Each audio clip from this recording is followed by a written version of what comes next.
Hello guys, നമുക്ക് കുറച്ച് പാനിപ്പൂരി ആക്കിയാലോ ഇന്ന്. അപ്പോൾ അതിന് വേണ്ടിയിട്ട് ഞാനൊരു ബൗൾ എടുത്തിട്ടുണ്ട്. അതുപോലെ തന്നെ പുഴുങ്ങി വെച്ച ഉരുളക്കിഴങ്ങും. ഇനി ഇത് നമുക്ക് കുറച്ച് പേസ്റ്റ് രൂപത്തിലാക്കിയെടുക്കാം.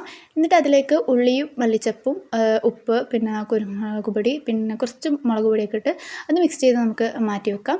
പിന്നെ അടുത്ത സാധനമാക്കാൻ വേണ്ടിയിട്ട് 2 പച്ചമുളക്, പിന്നെ മല്ലി, പുതിന, ഒരു ചെറിയ കഷ്ണം ഇഞ്ചി, വെള്ളം കൂടിയിട്ട് അത് മിക്സ് ചെയ്ത് വെക്കാം. അതിലേക്ക് തന്നെ എന്താക്കുക, ഒരു നുള്ള് മുളക് പൊടി, ഉപ്പ്, പിന്നെ കുറച്ച് കുരുമുളക് പൊടി ഇട്ടിട്ട് അതും മിക്സ് ചെയ്ത് ചെറുനാരങ്ങ വേണം, എന്നിട്ട് അത് മിക്സ് ചെയ്ത് മാറ്റി വെക്കാം. അടുത്ത സാധനമാക്കാൻ വേണ്ടിയിട്ട് പുളിവെള്ളം എടുക്കുക. എന്നിട്ട് പുളിവെള്ളത്തിലേക്ക് നമ്മളുടെ ശർക്കരയാണ്, ശർക്കരയിലേക്ക് കുറച്ച് പുളിവെള്ളം ഒഴിച്ചു കൊടുക്കുക. എന്നിട്ട് അത് നല്ലോണം മിക്സ് ചെയ്യുക. എന്നിട്ട് അതിലേക്കും കുരുമുളക് പൊടിയും കുറച്ച് ഉപ്പും പിന്നെ ഒരു നുള്ള് മുളക് പൊടി ഇടുക. അപ്പോൾ നമുക്ക് വേണ്ട സാധനമെല്ലാം ഇവിടെ റെഡി ആയിട്ടുണ്ട്. അപ്പോൾ ഇത് ഫസ്റ്റ് ട്രൈ ചെയ്യാൻ വേണ്ടിയിട്ട് ഞാൻ എൻ്റെ ഉമ്മാക്കാണ് ആദ്യം കൊടുത്തത്. പിന്നെ ഉമ്മയെല്ലാം കഴിച്ചിട്ട് പറഞ്ഞാൽ നല്ല രസമുണ്ടെന്നു. അതുപോലെ തന്നെ ഇക്കാക്ക് കൊടുത്തപ്പോൾ ഇക്കാക്ക് ഇഷ്ടമായി. അങ്ങനെ നമ്മൾ പ്ലേറ്റെല്ലാം ഫുള്ള് തീർത്ത് വെച്ചിന്. Okay, bye bye guys.